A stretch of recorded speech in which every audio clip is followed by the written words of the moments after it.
I still remember the way he laughed. It wasn't the kind of laugh you share over a joke or a good book. No, this was not the same. It was cold and sharp. I was drinking a bad cup of coffee in the break room while being rude to Tyler.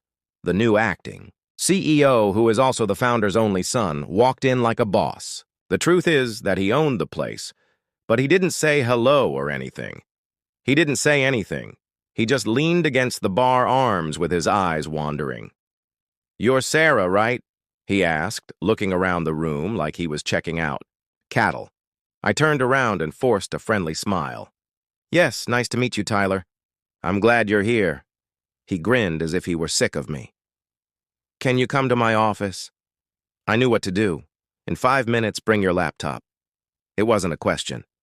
Of unease right away after 11 years at Cartwright Industries, where you learned to spot the first signs of trouble, and something about the way he said it, short and bored, made my stomach turn. After 5 minutes, I went into his office, but he didn't even give me a seat. He just tapped his pen on the shiny desk, making a happy beat. He talked about reducing in a way that seemed like someone announcing a lunch special. "What we need are lean, flexible teams, but you're not one of them. Important." And then he laughed, that sharp, mocking sound again, as if he couldn't believe he had to explain himself. For a split second, the world got fuzzy. It wasn't important that I had built the client. From the very beginning, the public relations team pulled in big clients when the company was still trying to stay in business. Afloat stayed up late through 3 company mergers, 2 reorganizations, and more sleepless nights than I cared to count. I wanted to fight and scream, but I smiled in a cool, polite way. "Good luck, Tyler," I said with an intentional smile. I meant it, but not the way he thought I meant it. I quietly cleared my desk. From their desks, my coworkers watched with wide eyes and whispered something behind their hands. Some of them looked like they wanted to. I tried to protest, but no one moved. I didn't blame them in that situation. Staying hidden is important for life, so I carried the cardboard box. As I got into my car, memories of late nights and impossible goals came flooding back. I had to miss birthdays, anniversaries, and even my own divorce case because of the company. They needed me, and now all that loyalty was worth was a 5-minute chat and I heard a mean laugh, but I didn't feel angry at the moment. Instead, I felt something else. Tyler was sure that he had just made a mistake that he couldn't fix because he didn't know what he had done. We're interested in learning that I wasn't just a middle manager. I was the company's biggest strength. We were just a few weeks away from closing on a multi-million-dollar growth deal with an investor. I had built trust with Orland Ventures partners over many years, which was the only thing that kept the deal together. After careful talks, there was a clause in the preliminary deal that I had personally insisted on. Any important changes to key staff during a tense, late-night call with their lead counsel would need to be renegotiated right away, or the deal should be scrapped altogether. And now we have one cocky. Tyler had set off that rule with his choice and a laugh, but he didn't know it yet. As I sat in my car, the city lights beyond the window became fuzzy and soft. My phone rang, and it was Lauren. I had been mentoring one of my junior employees for years. "Sarah, is it true?" she whispered. I spoke softly into the phone as if raising my voice would make things worse. "It's true," I informed them. "We trusted you more than anyone else," she said after a pause in her voice. Closed my eyes. I know another pause, this time longer. What's going to happen? What's going on now? I opened my eyes, staring into the quiet, indifferent night. I guess, I said slowly. They're about to find out what happens when you take the wrong piece off the base. Lawrence didn't say anything because she didn't have to as I hung up the phone. That had been tired for a long time, felt a strange, sweet relief that it was over. Or at least mine was for now. Since Tyler's first day in charge, nobody would remember him for his brave leadership or his clear vision. They would remember him for a whole different thing. And when the investors called tomorrow, The board wanted answers. He would understand how important I had been. I didn't sleep much that night, but I also didn't toss and turn. I just laid there and stared at the ceiling. The air had a strange humming tension that you get right before by 7 a.m. The storm was over, and I was sitting at my kitchen table with my coffee getting cold.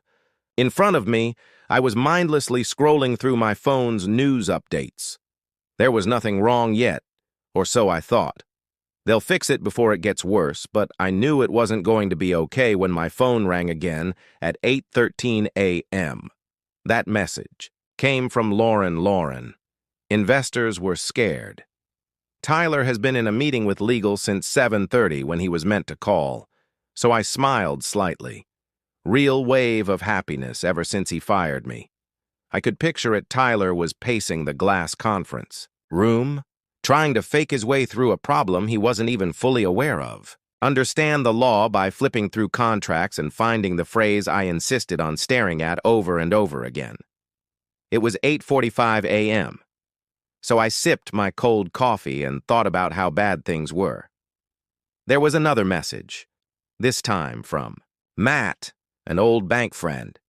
"It's getting crazy in that department, Matt Sarah. Board members are already calling in. They heard about the firing yesterday and now want to know how it changes the deal with Orland." I leaned back in my chair. It was happening even faster than I thought it would. You can see that Orland Ventures wasn't any investor could join. It was groups like these that helped companies like Cartwright Industries get started. Just their name opened doors. Tyler's pride had not only ruined a deal, but it had also made them doubt each other. By 9:05 a.m., things were going badly. In earnest, Lauren sent another message to Lauren investors on the call. Now Tyler as Mr. Cartwright walked in rough-voiced and made me sit up straight. Cartwright, Tyler's dad, had been mostly retired for a year and was now moving between the company's offices around the world. Letting Tyler learn his lesson, he wasn't supposed to be in the building this morning, and the fact that he was there, things were worse than I thought. At 9:21 a.m., Lauren sent me the last message. "Lauren, you won't believe what Mr. Cartwright said in this text message." "Tyler, what did you do?" everyone in the office asked. "That was our key to the deal." He let out a slow breath, feeling both sad and awfully happy that it wasn't just about the deal. It was about everything I had built up over the last 10 years, the faith. Relationships were what made Cartwright Industries strong, but Tyler threw them all out without any reason. Even though I asked who put it there at 9:30 a.m., my own phone rang with a number I didn't know. Again, I almost didn't answer, but my interest got the best of me. "Sarah? It's Mr. Cartwright." His voice was rough and strained, and he was barely able to speak. "I need to, today, please," he said. "I'd like to talk to you." I paused, letting the silence stretch. You could almost hear the anger coming through the phone. "About what?" I asked my voice to take a deep breath. Immediately, "They're rethinking the ventures deal," he said. "Getting rid of key employees goes against initial deals. They want to meet with you alone, but they won't." "Please, Sarah," he said after a long pause. "Talk to anyone else." I kindly cut him off and said, "You didn't ask." He let out a heavy sigh. "Breathe and say, 'You're right.'" Tyler didn't seem to get it, but I thought he did. I didn't answer because I didn't have anything to say. I said, "I'll come in." Finally, there was one condition. I would deal directly with you about anything he said. "Not Tyler," he said. There was another pause. As agreed, I hung up the phone and carefully put it down, making sure my hand was steady. I wasn't angry. I felt vindicated. It was something calmer. I felt more clear. And for the first time in years, I wasn't trying to get acceptance. I knew the worth I brought to the table, so if I got praise or thanks, if they wanted me back even for a short time, they would meet me there on my terms. I put on a sharp, simple suit and looked at myself. In the mirror, the edges of the suit had lines in them. I thought about every fight, because the edges of my eyes are now a little more silver. Some people said the wins today would be different from those yesterday, but I fought quietly. If I were the table today, Tyler, you cocky jerk, would have to fight for a seat at it. It was almost painful to think about what it would be like to lose someone who had been important all along in the hallway. When I walked in, the clean marble floors were bright with sunlight.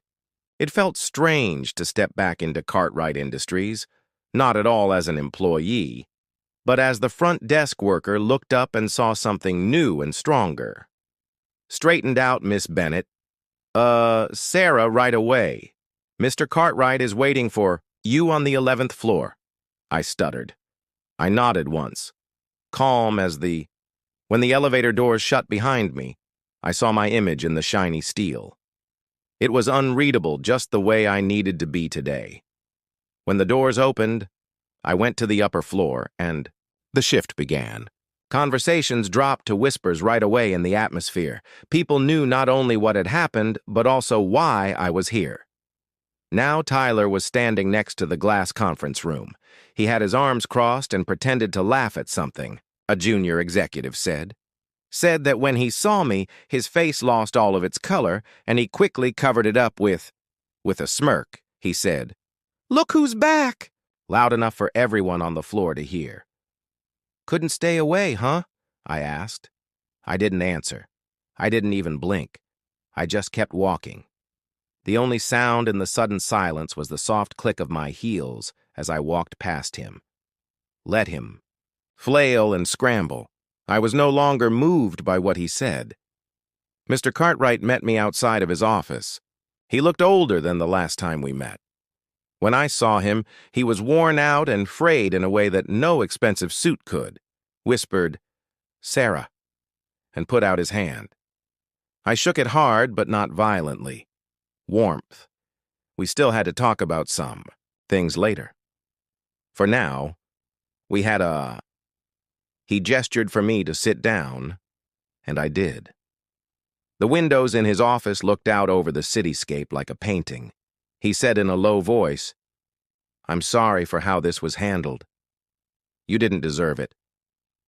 The silence lasted a moment longer before someone nodded to show they understood. Forgiveness. Not yet. He cleared his throat, laying a thick file on the desk between us. The Orland team is waiting for a call. They're ready to pull out completely, unless you're personally involved. I've managed to buy us a few hours. I flipped open. The file fear was all over it. Hastily written notes, revised contracts, emails sent at 2 a.m., begging for reconsideration. Amateur hour. I closed the file calmly. "I'll talk to them," I said. "But before that, I need it in writing." He didn't hesitate. Already printed, and waiting was a letter formalizing my authority over the Orland deal without interference. From anyone, especially Tyler, I scanned it, carefully signed it. Only then did I allow myself a small, almost imperceptible breath of relief. "Let's get started." I said. He nodded. Reaching for the speakerphone before he could dial, there was a sharp knock at the door, and Tyler barged in without waiting for an answer. "This is ridiculous," he snapped, looking directly at me. "You're going to let her enough." Mr. Cartwright barked, voice like a whip crack. Tyler recoiled, blinking. "I trusted you." Mr. Cartwright continued, his voice, shaking not with anger, but sadness. "I trusted you to lead to respect the people who built this company, and instead you tried to gut it like a toy you didn't understand." Tyler opened his mouth, but Mr. Cartwright cut him off again. "You fired the one person holding together our most important relationship. You didn't even read the personnel clauses. You risked the future of this company for what? Your ego." The room buzzed with tension.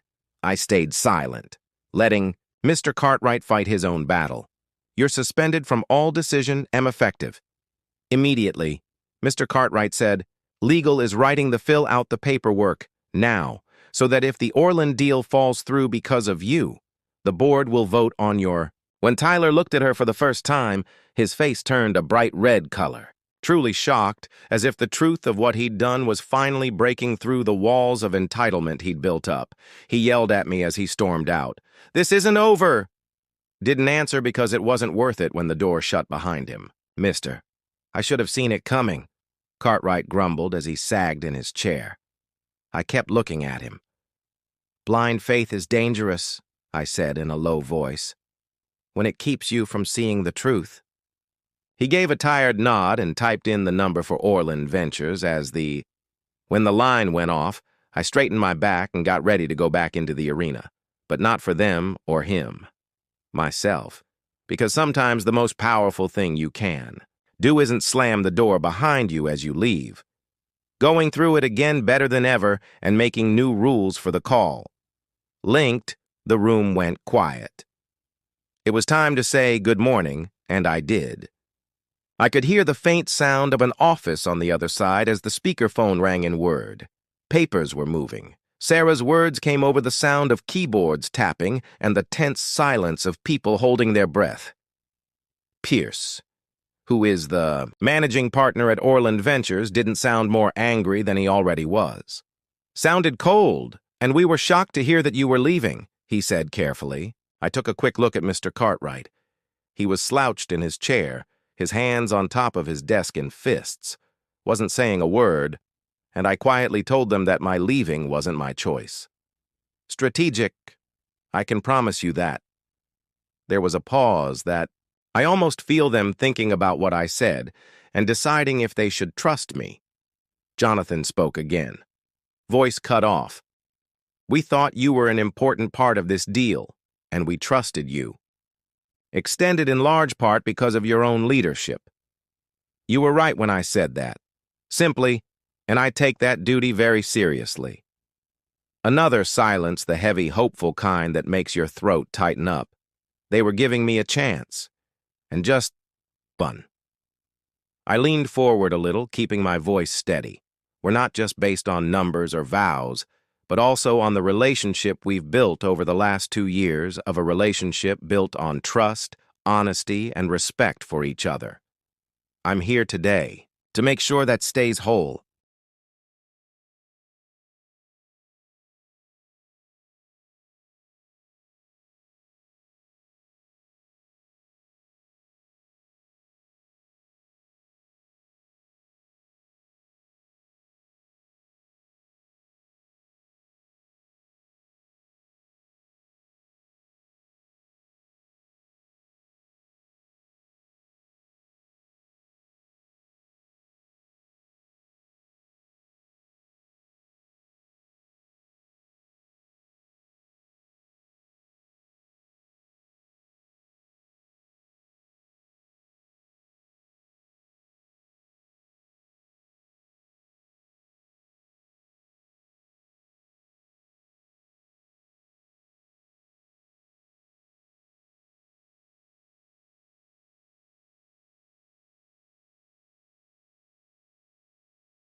Jonathan breathed out loud through the speaker. Then tell us this. If Cartwright Industries' leadership isn't steady, how can we be sure that our money will be safe? A tough question, but a fair one. I didn't back down. Leadership isn't a title, I replied. My voice is calm but strong. It's time to take action. We're still sticking by every promise we made, even though one person made a mistake. If someone is no longer active, don't tear down the foundation we built. If anything, it shows how important it is to, just because someone has a fancy title doesn't mean you should trust them. Cartwright sat there frozen, almost afraid to breathe. Finally, Jonathan's voice came back a little softer, which we enjoy. Being honest, Sarah, before I could answer, a voice I hadn't heard before joined the call. I looked over the staff and expected Rebecca Lynn Orland to be her top legal advisor. Because of terms in the preliminary agreement, she said, We have every right to back out of this deal with no penalties. I know I just said another stop. But she went on, we also know that mistakes happen as long as Sarah is the key contact person. We are ready to move forward with the contractual power we have been given. When I saw one situation, I raised an eyebrow, but they couldn't see it.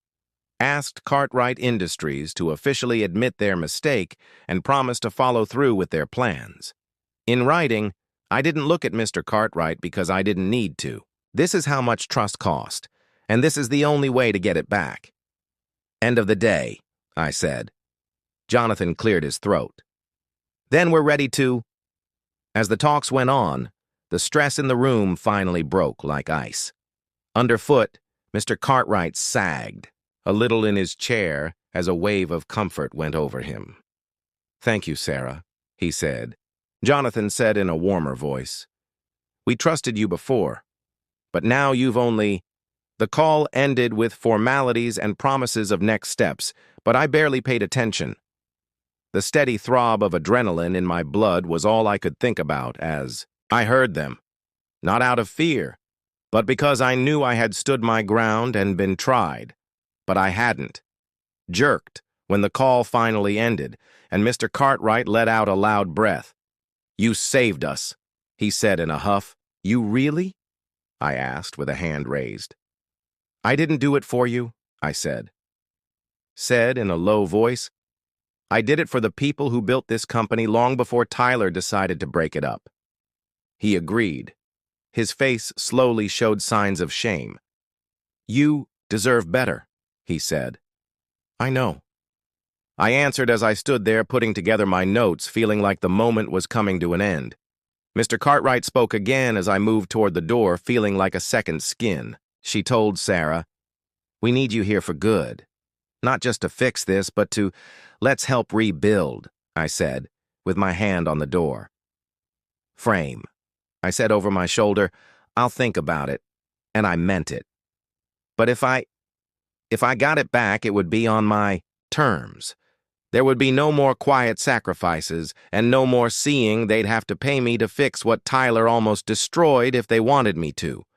Know the difference between someone who gets power and someone who works for it, and I wasn't going to let them do it this time. Forget about it. The rest of that day went by quickly. By late afternoon, the new after the papers were signed, it was clear that Orlando Ventures would keep going, and the board of directors sent out a written internal memo saying that Sarah Bennett will take over as acting head of client relations right away. If you worked directly for the CEO, it looked like a win on paper, but anyone. People who have worked at Cartwright Industries know that wins don't always mean the end of the war. Sometimes they're just the start of a new kind of fight. An email from arrived less than an hour later with the first clue. HR asked for a regular meeting to confirm leadership, and it showed up on my computer. Jobs because of recent changes. It sounded like a good idea, but the timing was just too good to be true. Scheduling the meeting for the next morning, I sat back in my chair and thought about what was really going on. Tyler might have been pushed to the sidelines in public, but guys like him didn't just disappear. No, they got together again and made a plan. If he couldn't face me directly, he would find a different way. That night, after most of the staff had gone home, I walked the halls of the I walked around my office and heard the sound of my feet on the polished floors. The place felt different, not better yet. It looked like all the nice smiles and company. Slogans had been taken off, leaving only the raw. Outside the break room, I stopped. Underneath the machinery of power, desire, and fear, it sounds like a woman's voice is being heard inside. She isn't going to last. Tyler's got people still, she whispered. Another voice answered lower, male smug. Doesn't matter if she saved him. I walked away from the deal because she was drawing too much attention. I didn't need to know their names or talk to them before they saw me. I already knew Tyler had started something the day he fired me after a rot and hacking getting rid of him wasn't enough to fix it. He left behind people who gained from the chaos and who had tied there. They saw his rise coming, and by the time I got home, they were trying to protect themselves. At night, it all felt like a lead blanket on my shoulders, and I sat by the window and looked out at the city. Lights, I thought I had a choice. I could leave, win, and clean up. Behind, start over somewhere else. Many businesses would kill to have someone who had just saved a multi-million-dollar business while under a lot of stress, or I could stay and fight. But rebuilding meant more than just doing the papers. It also meant cutting the rod out at its roots and having long, hard nights. Friends and foes were hiding in plain sight, and we were having talks. Becoming a leader, not just in name, was I ready? I didn't know that yet, but I did know one thing for sure. If I stayed, I no longer could I live by being quiet, and I couldn't live by being nice to people who smiled at me. They would keep me alive by being the very thing they feared the most, a woman who knew what she was worth. Didn't care who kept records at midnight while the city shook. In the dark, I took out a notebook and began to write down everything I had seen, heard, and felt. Put off every change that seems fishy to files and meetings to leave a paper trail of shadows. Because Tyler or anyone close to him who thought they could get rid of me through stories and whispers was wrong. All over again. And I would be ready, the next time they tried to get me. There was still a fight going on. It was just moving on to a new phase. This time, I won. I wasn't the one who walked into the traps. I set them the next morning. I got to the HR meeting 15 minutes early, and the room wasn't well lit. As the harsh electric lights made everything feel more sharp and fragile, I sat down at the far end of the table. With notes in hand and a calm face, I told them that if they were setting a trap, they would find me. Brought my own 2 HR reps who showed up nice but too formal.